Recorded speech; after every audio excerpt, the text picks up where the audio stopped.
ओडिशा सारा सरकारको 2 वर्ष सफलता उत्सव को धूमधाम रे पालन करा जाउछि।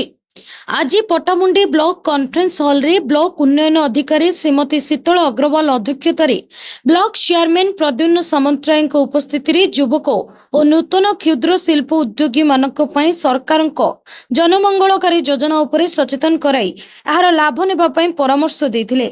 एही कार्यक्रम रे शिल्प तालीम केन्द्र रु 50 रु ऊर्ध्व छात्र छात्री युव उद्योगी माने जोग देथिले। नाच गीत माध्यम रे सरकारक विभिन्न योजनार लाभ नेबा पई सचेतन करा जायथिला। सरकारी योजना रे लाभ पाई स्वावलंबी होइतिबा किछि लोकंकु उत्तरीय सह पुष्पगुच्छ दिया जाई संबर्धित करा जायथिला।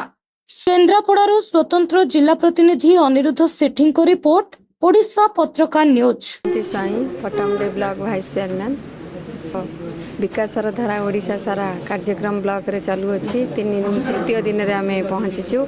आज अच्छी युवपीढ़ी की किपरि सचेतन करवा स्वावलंबी करने दिगरे से विषय रे ब्लॉक तरफ आयोजन करा जायछि सभाटी।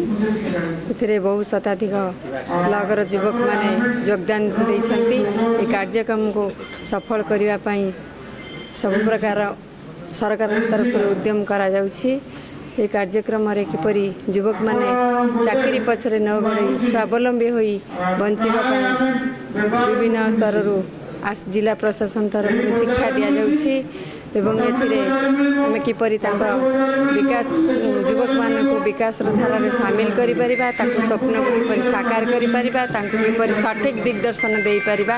ए कार्यक्रम रे मध्य से माननको प्रेरणा दिया जाइछि। एथिरे शताधिक युवक बंधु माने आसी शामिल होइथिबारे कार्यक्रम को सफल करथिबारे पंचायत समिति तरफ आमे तांकू धन्यवाद अर्पण करू। बज्योति जना बीजेपी युवा मोर्चा केन्द्रापड़ा रे विकासर धारा ओडिशा सारा कार्यक्रम चालू रही। यही क्रम रे पटामुंडी ब्लॉक आज तृतीय दिवस रे स्वावलंबी युवक एवं समृद्ध ओडिशा कार्यक्रम आयोजन करा जायछि। ये कार्यक्रम रे ब्लॉक रो शताधिक युवक युवती माने एथिरे जोग देई उपस्थित रही कार्यक्रम संपर्क रे सूचना पाइछन्ति एवं नुआ युव उद्योगी सृष्टि करिया पई सरकार जो पदक्षेप विभिन्न योजना अछि से बाबद तांको सम्यक सूचना दिया जायछि।